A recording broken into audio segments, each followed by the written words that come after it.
नमस्कार, मैं हूं मयंक। आप देख रहे हैं credible history, the credible history channel पर मेरा शो मयंक की बात।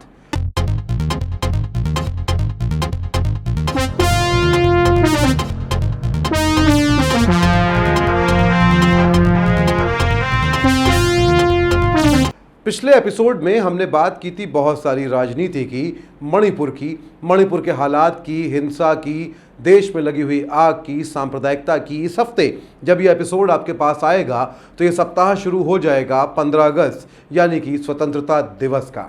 और इस दौरान स्वतंत्रता दिवस के ठीक पहले बहुत कुछ घटा और स्वतंत्रता दिवस के ठीक पहले सवाल उठने लगे स्वतंत्रता पर यानी कि आज़ादी पर। संसद में मोदी सरकार के खिलाफ आया अविश्वास प्रस्ताव यानी कि नो कॉन्फिडेंस मोशन और वहां पर तमाम भाषण हुए और फिर सदस्यता बहाल होने के बाद संसद में पहली बार बोले राहुल गांधी के भाषण पे विवाद मच गया। राहुल गांधी ने मणिपुर की बात करते हुए कहा कि प्रधानमंत्री नरेंद्र मोदी या कहें कि उनकी सरकार ने मणिपुर में भारत माता की हत्या की है। इस पर सत्ता पक्ष बौखला गया। कहा गया कि राहुल गांधी ने भारत माता की हत्या की बात की। आखिर ऐसी बात उन्होंने की कैसे? आखिर कोई ऐसी बात कैसे बोल सकता है? आखिर भारत माता के कत्ल की बात, ऐसी बात संसद में कैसे कही जा सकती है? स्पीकर ने भी आपत्ति जता दी। सत्ता पक्ष के सांसद हो हल्ला हंगामा करने लगे, लेकिन राहुल गांधी नहीं रुके। उन्होंने कहा कि आपने मणिपुर में मेरी भारत माता की हत्या की है। भारत माता की हत्या की बात करते करते उन्होंने कहा प्रधानमंत्री नरेंद्र मोदी के लिए कि वो देशद्रोही हैं। लेकिन भारत माता की हत्या या भारत माता के कत्ल की जिस बात पर इतना बवाल कटा हुआ है, हंगामा मचा हुआ है, लोग कह रहे हैं कि ऐसी बात कैसे कही जा सकती है। ये बात सुनते हुए अचानक वो लोग जो इतिहास में दिलचस्पी रखते हैं या जो इस मुल्क के इतिहास को जानते हैं, इस मुल्क के बनने की कहानी को जानते हैं, उनको अचानक से बरबस इस स्वतंत्रता दिवस पर पहले प्रधानमंत्री जवाहरलाल नेहरू याद आ गए होंगे। भारत माता कौन है? भारत माता क्या मेरी भारत माता या आपकी भारत माता, या भारत माता अगर कोई है तो क्या वो सिर पे मुकुट पहनने वाली कोई महिला है, कोई देवी है? नहीं, वो सिर पे मैले की टोकरी उठाए, वो सिर पे पानी का घड़ा भर के कई किलोमीटर जाती कोई महिला है। क्या आपकी मेरी भारत माता, उसकी आंखें बड़ी बड़ी सुंदर काजल से भरी हुई हैं? क्या वो हाथ में कोई शस्त्र रखती है, अस्त्र रखती है? नहीं। हो सकता है कि उसकी आंखों में मोतियाबिंद हो सालों साल से। हो सकता है कि मोतियाबिंद के कैंप में ऑपरेशन के दौरान ही उसकी आंखें खराब हो गई हो सकता है। संभव नहीं। सच ये है कि उसके हाथों में शायद कुदाल हो, खुरपी हो, फावड़ा हो, वो खेत में काम कर रही हो, उसके हाथ में तसला और परात हो और वो मिट्टी भर के किसी बिल्डिंग पर कंस्ट्रक्शन की मजदूर हो सकता है। मेरी भारत माता क्या कोई महंगी चमचमाती खूबसूरत साड़ी पहने खड़ी हुई है? क्या आपकी भारत माता खड़ी है? तो फिर वो भारत माता कौन सी होगी जो फटी हुई साड़ी में इधर से उधर भटक रही है कि उसके पति या उसके बेटे या उसके किसी परिवार के सदस्य को बेगुनाह ही लॉकअप में बंद कर दिया गया है और वो किसी तरह से पैसे जुगाड़ लाए जिससे घूस देके वो लॉकअप से छूट जाए? क्या आपकी और मेरी भारत माता किसी शेर की सवारी करती है? नहीं।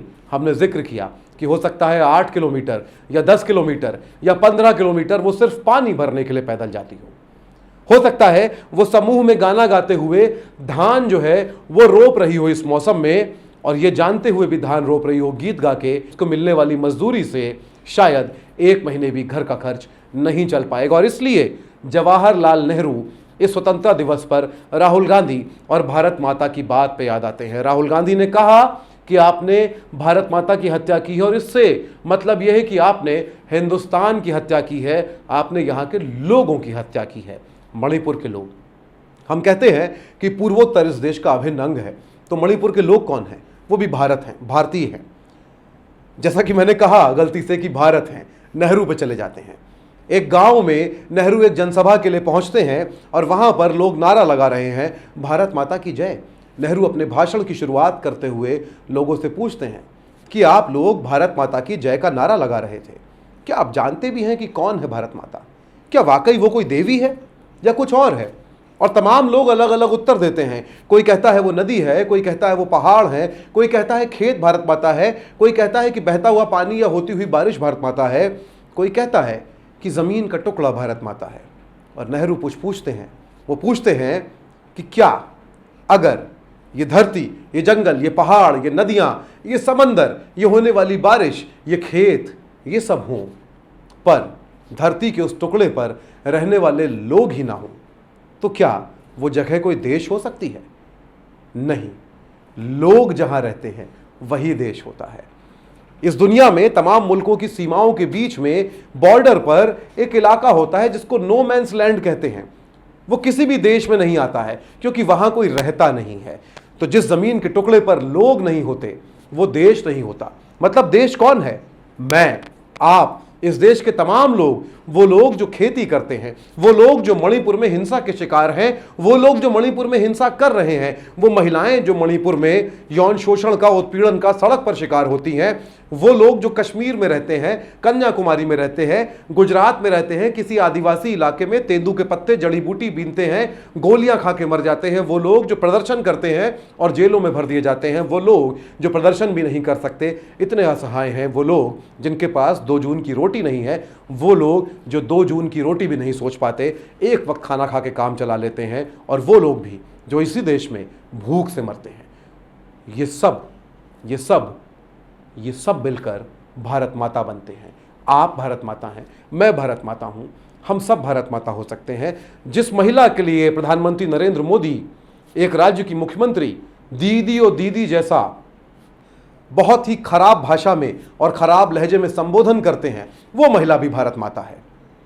जिस महिला को नरेंद्र मोदी भूल जाते हैं कि उसके बच्चों का क्या होगा विदर्भ में, वो भी भारत माता है। वो महिला जिसके लिए नरेंद्र मोदी ने 50 करोड़ की गर्लफ्रेंड कहा था, वो भी भारत माता है। सारे लोग, हम सब भारत माता हैं। और इसलिए राहुल गांधी अपने भाषण में बहुत मार्के की बात करते हैं। वो कहते हैं कि मणिपुर में भारत माता की हत्या हो रही है क्योंकि लोग ही भारत माता है। अपनी करोड़ों अरबों संतानों के बिना भारत माता का अस्तित्व नहीं हो सकता है। और इसलिए ये समझना ज़रूरी है कि राहुल गांधी अपने भाषण में जब कहते हैं कि भारत माता की हत्या हो रही है तो वो सही कहते हैं, क्योंकि वो कह रहे हैं कि इस देश के लोगों की हत्या हो रही है। आगे बढ़ते हैं, बात करते हैं प्रधानमंत्री नरेंद्र मोदी की और नरेंद्र मोदी के भाषण की। संसद में अविश्वास प्रस्ताव चलता रहा, लेकिन प्रधानमंत्री नरेंद्र मोदी को यह जरूरत ही नहीं लगी कि वो आए और उस बहस को सुने। क्यों? क्योंकि वो क्यों आएंगे वहां पे? उनके पास बहुत सारे और ज़रूरी काम हैं। अपनी ही सरकार के खिलाफ आए अविश्वास प्रस्ताव में बैठने और बहस को सुनने के अलावा वो अंत में आएंगे, भाषण देंगे, जोरदार भाषण देंगे, रिहर्सल प्रैक्टिस करके आएंगे, हाथ घुमाएंगे, भावभंगिमाएं बनाएंगे, चेहरा घुमाएंगे, आंखें नचाएंगे और भाषण देंगे और विपक्ष को ढेर कर देंगे। नरेंद्र मोदी अविश्वास प्रस्ताव के तीसरे दिन संसद में पहुंचे। तमाम भाषण हो चुके थे, तमाम बातें हो चुकी थीं, पर इस देश के प्रधानमंत्री को इससे फर्क नहीं पड़ता कि उसके विपक्ष के नेता क्या कह रहे हैं, देश के लोगों की क्या समस्याएं गिना रहे हैं। विपक्ष इस देश की जनता की आवाज़ होती है। नरेंद्र मोदी को इससे फर्क नहीं पड़ता। वो संसद में आते हैं, उनके आते ही भाजपा के तमाम सांसद उठ के ऐसे खड़े हो जाते हैं जैसे पता नहीं क्या हो गया, जबकि संसद के अंदर वो संसद के सदस्य मात्र हैं। वो अपनी बात रखने आए हैं और उसके बाद प्रधानमंत्री नरेंद्र मोदी बोलना शुरू करते हैं। नरेंद्र मोदी अपना भाषण शुरू करते हैं और तमाम बातें करते हैं। शाम को 5:08 पे नरेंद्र मोदी बोलना शुरू करते हैं। यहाँ की बात करते हैं, वहाँ की बात करते हैं, दाएं की बात करते हैं, बाएं की बात करते हैं, ऊपर की, नीचे की, हर दिशा की बात कर लेते हैं। नरेंद्र मोदी अपनी सरकार की उपलब्धियां गिना देते हैं। नरेंद्र मोदी विपक्ष की कमियां गिना देते हैं। नरेंद्र मोदी कांग्रेस की सरकारों के और तमाम और सरकारों के घोटाले गिना देते हैं। नरेंद्र मोदी लिस्ट गिना देते हैं किस पार्टी में कितने नेता करप्ट हैं। नरेंद्र मोदी ये बता देते हैं कि उनके आने के बाद भारत जैसा नया देश बनता है और कितनी तरक्की कर लेता है 9 साल में। नरेंद्र मोदी सारी बातें करते हैं 5:08 से लेकर 6:42 तक। लेकिन एक बार भी मणिपुर का जिक्र नहीं करते हैं। मणिपुर जिसकी वजह से विपक्ष अविश्वास प्रस्ताव लेकर आया, और अविश्वास प्रस्ताव इसीलिए लाया गया क्योंकि प्रधानमंत्री मणिपुर पर बोलने को तैयार नहीं थे। कोई और विकल्प नहीं था विपक्ष के पास अविश्वास प्रस्ताव के सिवा कि वो आए तो संसद में माननीय आए, वो आए तो महामहिम आए और आकर संसद में बैठे, वो आए तो नरेंद्र मोदी कुछ बोलें, अपना मुंह खोले। नरेंद्र मोदी मणिपुर पर एक शब्द नहीं बोलते 1 घंटे और 34 मिनट तक। 1 घंटे 34 मिनट यानी कि 1.5 घंटे से अधिक समय तक जब नरेंद्र मोदी मणिपुर पर एक शब्द नहीं बोलते तो विपक्ष, लाचार, नाराज, हताश और आक्रोशित विपक्ष इसके विरोध में वॉकआउट कर जाता है। जी हां, पूरा विपक्ष सदन से इसके विरोध में उठ के बाहर चला जाता है। नरेंद्र मोदी ये देखते हैं और जब विपक्ष का हर नेता, अंतिम नेता सदन से बाहर निकल चुका होता है, तब नरेंद्र मोदी 6:42 पर मणिपुर पे बात करते हैं। आपको लगता है कि यह अचानक हुआ? आपको लगता है कि नरेंद्र मोदी की यह सोची समझी रणनीति नहीं थी? आपको लगता है कि क्या मणिपुर पर नरेंद्र मोदी 1.5 घंटे में बोल नहीं सकते थे और जिस बारे में अविश्वास प्रस्ताव लाया गया उस विषय पर बोलने के लिए वहां तक आने के लिए उनको 1.5 घंटे लगने चाहिए थे? नहीं, नरेंद्र मोदी इंतजार कर रहे थे कि विपक्ष जो है वॉकआउट कर जाए, विरोध करे और तब वो मणिपुर पर बोलेंगे, जिससे बाद में वो कह पाएं कि देखिए मणिपुर की बात होते ही विपक्ष जो है वॉकआउट कर गया, इनको मणिपुर में कोई दिलचस्पी नहीं है, ये ढोंग कर रहे हैं। आप उनके चेहरे और भाव भंगिमा को जरा गौर से देखिए। नरेंद्र मोदी देख रहे हैं कि कैसे विपक्ष के नेता वॉकआउट कर रहे हैं और उसके बावजूद वो अनुरोध नहीं करते हैं कि विपक्ष रुके। प्रधानमंत्री का क्या काम है, उसकी गरिमा क्या है, संसद की गरिमा क्या है? क्या एक प्रधानमंत्री जो विनम्र होगा, जो वाकई देश का भला चाहता होगा, जो वाकई संसदीय और संवैधानिक मर्यादाओं और गरिमाओं का ध्यान रखता होगा और उसको वाकई संजीदगी से मणिपुर पर बात करनी होगी, तो वो ये नहीं कहेगा कि विपक्ष से कि आप रुक जाइए, मैं मणिपुर पर ही बात करने जा रहा हूं। पर नरेंद्र मोदी ऐसा नहीं करते। वो मुस्कुराते हैं, वो हंसते हैं। उसके ठीक पहले वो विपक्ष के नेताओं का मजाक उड़ाते हैं और ऐसे मजाक उड़ाते हैं जैसे सड़क पर या ड्राइंग रूम में बैठकर कोई मजाक उड़ा रहा हो। वो तंज करते हैं, तिरस्कार करते हैं। मणिपुर जैसी गंभीर घटना जिसका वीडियो देखकर इस देश के लोग रो रहे थे, नरेंद्र मोदी सदन में हंस रहे होते हैं और फिर वो मणिपुर पर आते हैं। क्या कहते हैं? 2-2.5 मिनट बात करते हैं। वो कहते हैं कि मणिपुर हमारे जिगर का टुकड़ा है। मोदी जी, अगर मणिपुर आपके जिगर का टुकड़ा है तो आप बीमार हैं, क्योंकि मणिपुर जो है, जो आपके जिगर का टुकड़ा है, उसकी हालत बहुत ख़राब है और उसकी लिवर की जांच होनी चाहिए, उसका इलाज होना चाहिए। और उसके बाद वो बात उतनी ही कह के ख़त्म कर देते हैं। वापस नरेंद्र मोदी चुनावी मोड में पहुंच जाते हैं। वो भाषण ऐसे देते हैं जैसे 2024 का लोकसभा चुनाव का प्रचार चल रहा हो। संसद को भी नरेंद्र मोदी प्रधानमंत्री नहीं, भारतीय जनता पार्टी की चुनावी रैली का मंच बना देते हैं। सबसे दिलचस्प बात क्या है कि सदन के स्पीकर जो राहुल गांधी को रोकते हैं, जो तमाम और चीजें करते हैं, जो संजय सिंह को सस्पेंड कर दिया जाता है उसी संसद से डेरेक ओब्रायन सस्पेंड हो जाते हैं, उसी संसद से राघव चड्ढा सस्पेंड हो जाते हैं। इस देश की संसद के स्पीकर एक बार यह भी नहीं कहते हैं कि प्रधानमंत्री जी जरा मुद्दे पर आ जाइए, क्योंकि मुद्दे पर किसी को आना ही नहीं था। देह यष्टि को देखिए, देह भाषा को देखिए नरेंद्र मोदी की कि वो कर क्या रहे हैं। जानबूझकर वो मणिपुर पर बात नहीं करते क्योंकि उनके पास कहने के लिए कुछ नहीं है, और उसके बाद वही चुनावी झूठी शैली में आके कह देते हैं कि हम मणिपुर को लेकर संजीदा हैं। लेकिन ये कहते कहते वो न जाने क्या कुछ और गिना देते हैं। इसको कहते हैं अंग्रेजी में व्हाट अबाउटरी, यानी कि जब आपसे पूछा जाए कि आपकी सत्ता में क्या हो रहा है, हिंसा क्यों हो रही है, करप्शन क्यों हो रहा है, लोग गरीब क्यों हैं, भूखे क्यों हैं, तो आप कह दें कि 20 साल पहले जो सत्ता थी उसमें भी तो यही हो रहा था। आप बिल्कुल सही हो सकते हैं नरेंद्र मोदी जी, लेकिन इसीलिए तो लोगों ने उसको हटा के आपको चुना था। अगर आपको वही करना है और अपनी तुलना उसी से करनी है तो आप इस्तीफा दे दीजिए, आप सत्ता छोड़ दीजिए, कुर्सी से उतर जाइए, क्योंकि वो भी वही कर रहे थे, आप भी वही कर रहे हैं। फर्क क्या है? ये जस्टिफिकेशन जो लोग लेते हैं वो दरअसल भोले नहीं होते, वो बहुत चालाक होते हैं।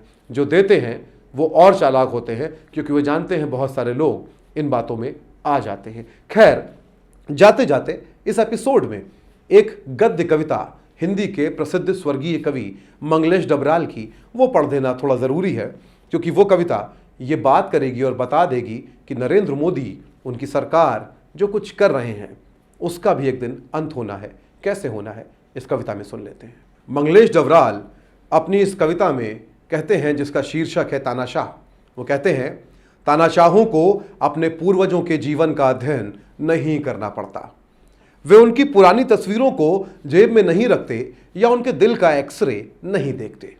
ये स्वतः स्फूर्त तरीके से होता है, कि हवा में बंदूक की तरह उठे उनके हाथ या बंधी हुई मुट्ठी के साथ पिस्तौल की नोक की तरह उठी हुई उंगली से कुछ पुराने तानाशाहों की याद आ जाती है, या एक काली गुफा जैसा खुला हुआ उनका मुंह इतिहास में किसी ऐसे ही खुले हुए मुंह की नकल बन जाता है।